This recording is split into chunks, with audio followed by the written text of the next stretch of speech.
Chairman Pakistan Tehreek Insaf Imran Khan, आपने सबसे पहले जुमे के रोज़ यौम तक़द्दुस कुरान के हवाले से, तक़दीस कुरान के हवाले से, कुरान पाक की बेहुरमती के हवाले से अपनी यूथ, अपने वर्करों को ये पैगाम जारी किया था कि आपने जुमे के रोज़ एहतजाज रिकॉर्ड कराना है स्वीडन के ख़िलाफ़ और इस्लामोफोबिया के ख़िलाफ़ जो इस तरह की मज़मूम हरकतें की जा रही हैं मगरबी ममालिक में, उनको पैगाम देने के लिए। बहरहाल अच्छा इक़दाम था, मैं सराहता हूँ इस इक़दाम को इमरान खान साहब के, जिस तरह से उन्होंने अपनी यूथ को पैगाम जारी किया। अल्लाह करे उनके जज्बे भी ऐसी हों, अल्लाह करे उनके दिल में मोहब्बत भी ऐसी हो। लेकिन पिछली गवर्नमेंट में जैसा हमने देखा, फ्रांस के मामले पर जब खान साहब खुद हुकूमत में थे, उस वक़्त जब इस तरह की एक बेहुदा हरकत की गई थी और उसी तरह फिर एहतजाज रिकॉर्ड किए गए थे पाकिस्तान में तहरीक लब्बैक और दूसरी मजहबी जमातों की तरफ से,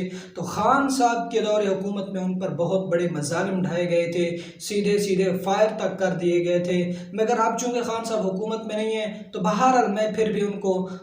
समझता हूँ कि उनका ये अच्छा इक़दाम है। अल्लाह ताला जानते हैं नीयतों के राज,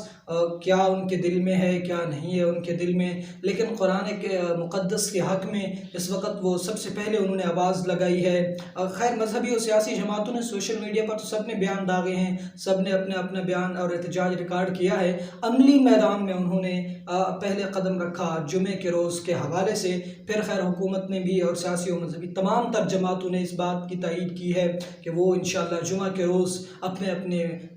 मज़म्मती एहतजाज और कानून के दायरे में रहकर पुरअमन एहतजाज स्वीडन के ख़िलाफ़ एक पैगाम जारी करेंगे।